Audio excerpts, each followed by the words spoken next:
that you're going to do as your life begins to end? How much longer do you have a purpose? Oh man. What are you going to do? How are you going to be able to retirement? Social Security? How can I afford? What am I going to do? And the story went on and on and on. And what I noticed is my body began to go, okay, you want to think like you're 110? We'll show you. We'll get into that vibration with you, all right? You ready? But one morning I woke up and I realized I had a choice. I've always said age is just a number that society assigns to us as we progress through this journey. And I thought about all of the beautiful people I know, many of which are in this community, that I know are on the other side of that 65th marker.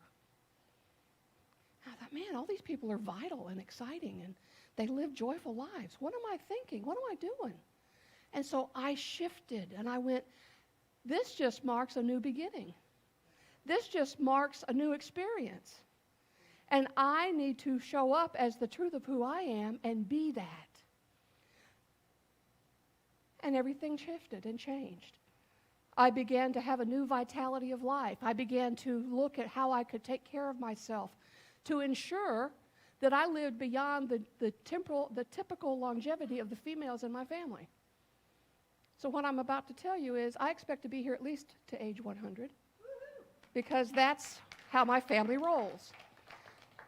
But had I gone into that consciousness and gotten myself anchored in that story of the woe is me's, I'm getting ready to be ancient, there's no way that would happen, would it? My being would go, okay, if that's what you're holding on to, okay. So can you imagine how that story could have impacted my life? So please, always remember to watch the stories you tell yourself. Because you can tell somebody else something, and that's, okay, great, fine. But it's what you truly take in and believe and hold as the truth about you that makes an impact and makes a difference. You want to hear something else you need to always remember? You ready? Endings are necessary. Imagine when you were in kindergarten, if you would have tried to have held on to all of those things that you had in kindergarten when you got to high school. Would there have been any way? You had to end one experience in order to fully engage in another. You had to let go of some things. You know, I think about when I went through and I was doing my studies to become a minister. And as I was going through that, it was a 3-year process. That was for the final piece of it, to get ordained. It was a 3-year process. And I remember driving to Unity Village down in Lee Summit, Missouri, for my final trip of my studies. It was the one in which they were going to make the decision. Does she or doesn't she get ordained? And as I was driving down the road, and I had no doubt that it was going to happen, you know, everything was flowing perfectly. But I'm driving that 3-hour journey between here and Kansas City. And I'm thinking, wow, life as I have known it for the past several years is about to be over. Everything is going to be new. Everything is going to be different.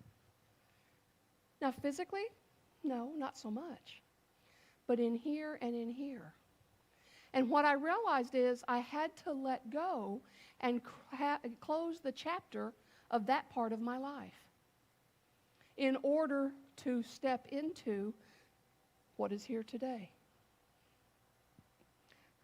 And so there was some sadness, and that's okay. That means that whatever it is that we were holding on to had a special place in our lives. But it also means that it prepared us for what that next step is. And so as endings are necessary, celebrate what was so that you can be fully present and fully engaged and fully appreciate what is becoming. Because otherwise, if you've got your hands full with never ending anything, it gets a little crazy, doesn't it? It's so hard to focus on the yes of what is becoming whenever you're stuck in the, oh no. That fear piece comes in there. But what if I fail?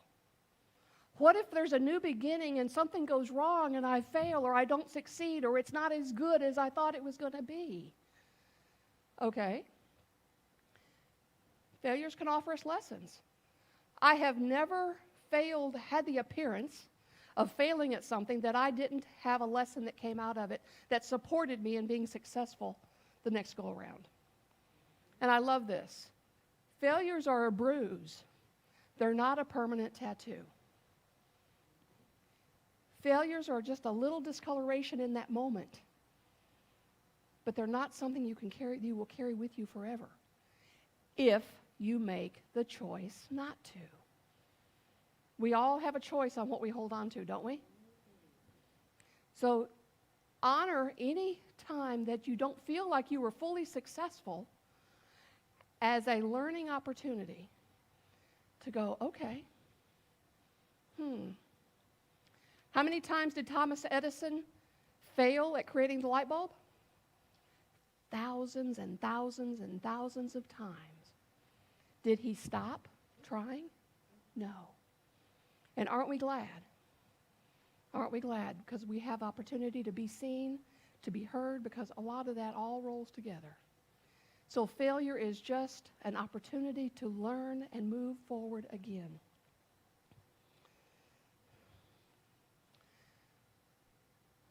New beginnings. They're a chance for us to have, to do, to have, and to be more.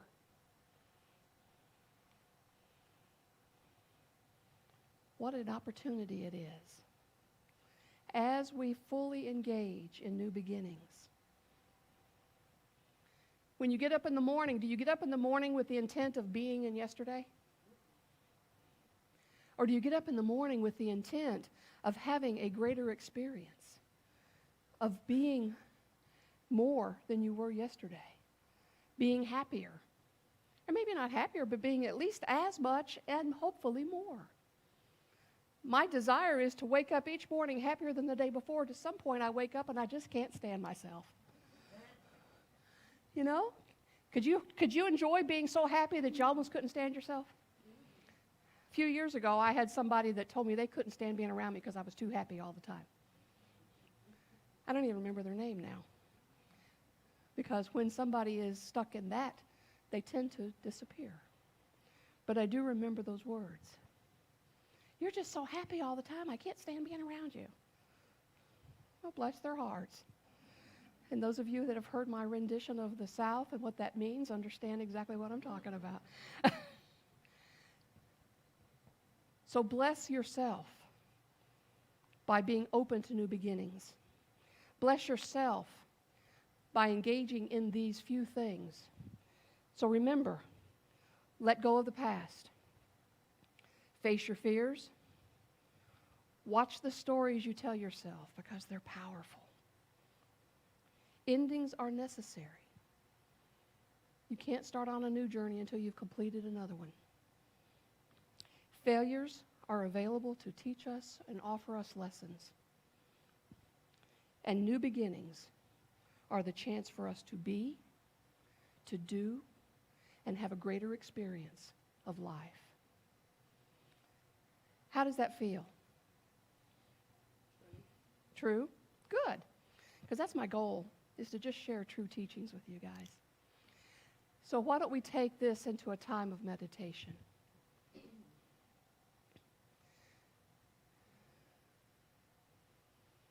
And if you will, just breathe into this moment. And allow yourself to feel the comfort or the discomfort of new beginnings. Knowing that they are a gift. Knowing that each breath is a new beginning. That each thought is a new beginning.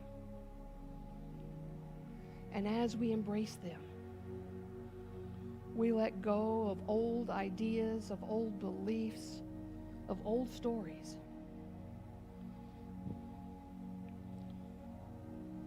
And we allow divine guidance to supersede any fears that may arise. And we lean into our powers of understanding and discernment as we move into new beginnings with that opportunity to see the beauty and the good. And as we are connected in this moment with our highest, most divine nature, we allow ourselves to have an awareness of the stories we tell.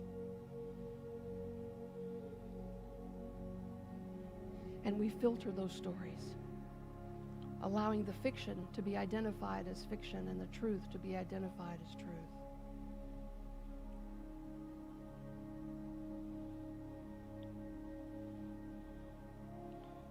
And we pay attention to the stories we tell ourselves and others. And we set the intention of only writing the good stories.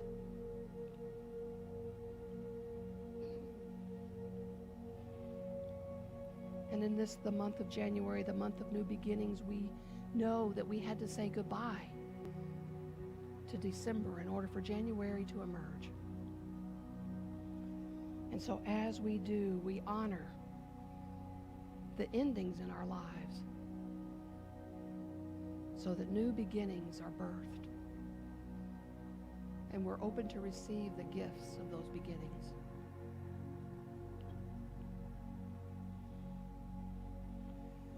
And we move through the experiences, and even as we contemplate other experiences, as we contemplate situations in which we maybe feel like we don't quite measure up, or things didn't turn out as we thought they would, these aren't failures.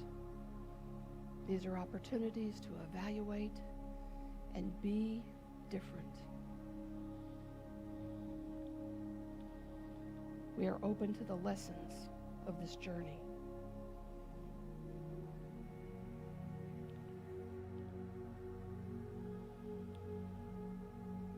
And as we go into a few moments of silence, I invite us to embrace the beauty of how new beginnings offer us a chance to do, have, and be more in the silence. In the silence.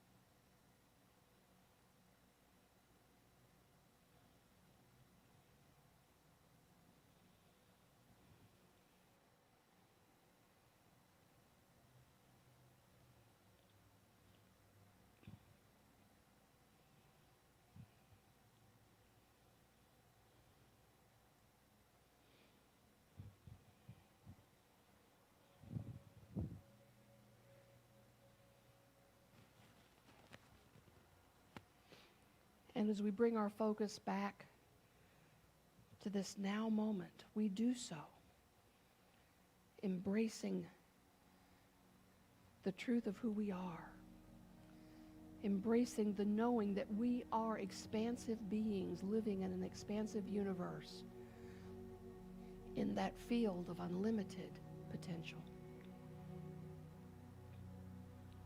And that potential offers us new beginnings with each breath and each thought. And for this knowing, for this truth, for this experience we share together today, we are indeed grateful. And so it is. Amen.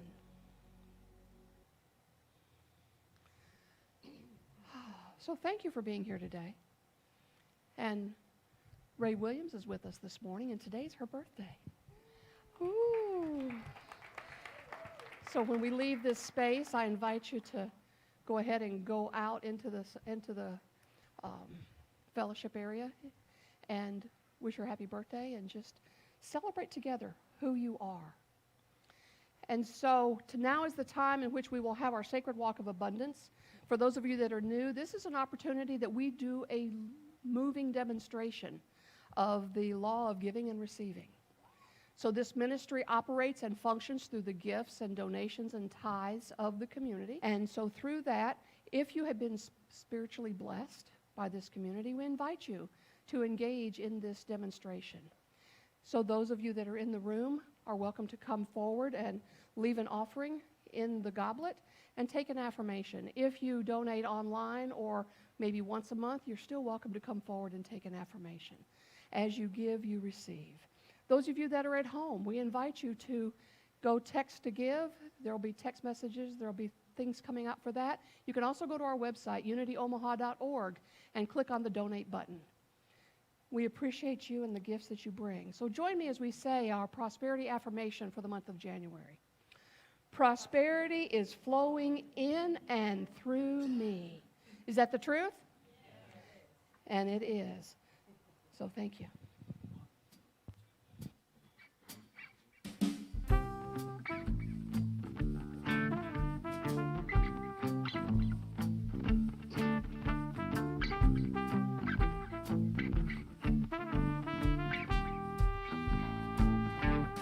Blessed assurance, prosperity's mine.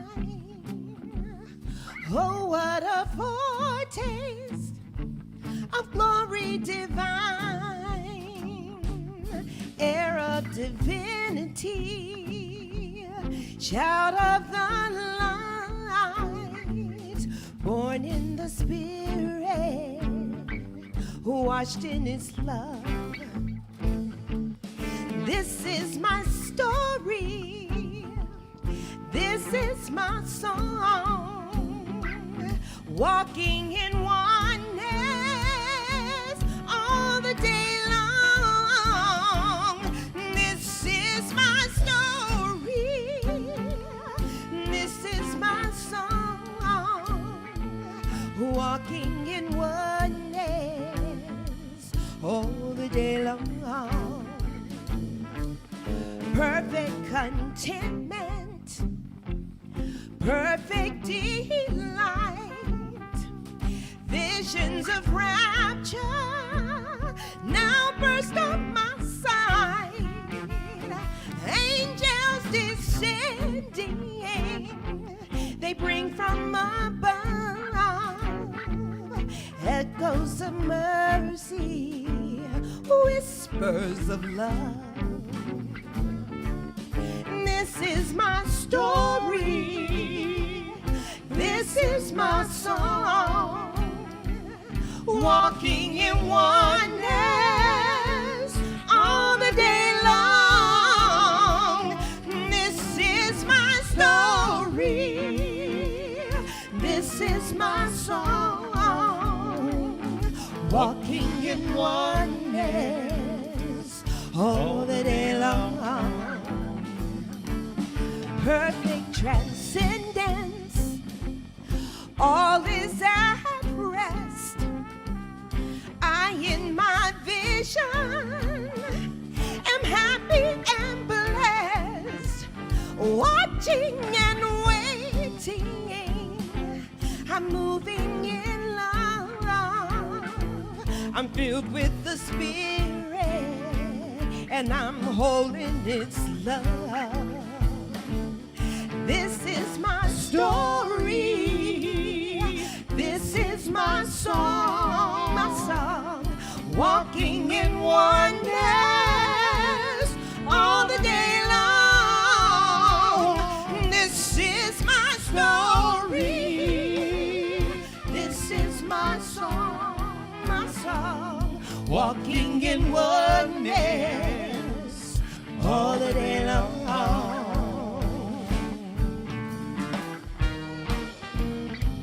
This is my story. It can be every one of our story. This is the promise that we've been given. Story, this is my story.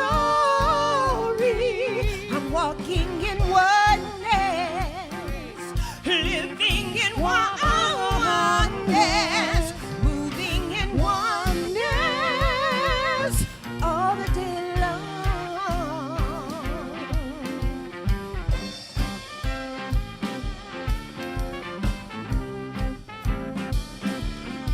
Mr. Adam Johnson on trumpet, Tommy Wells on bass, Larry on guitar, do-do-do-do-do, Matt Scaff on drums, do-do-do-do-do-do, walking in oneness, living in oneness,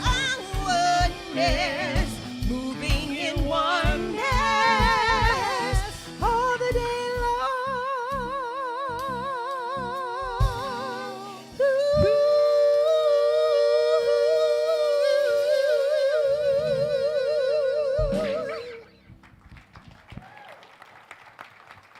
Thank you guys so much. All right. So join me as we bless these tithes, gifts, and offerings, knowing that they have come into this community with love, with that power of positivity. And as all things flow in and through this vessel of love, we know that it goes out into the world with that same energy. And so we bless it, and we are grateful, and so it is. All right. So, prayer for protection. Are you guys ready to close out your morning? All right, so join me in the prayer for protection. The light of God surrounds me. The love of God enfolds me. The power of God protects me. The presence of God watches over me. Wherever I am, God is, and all is well. Have a blessed week. Stay warm, stay safe, and stay loving to all those around you.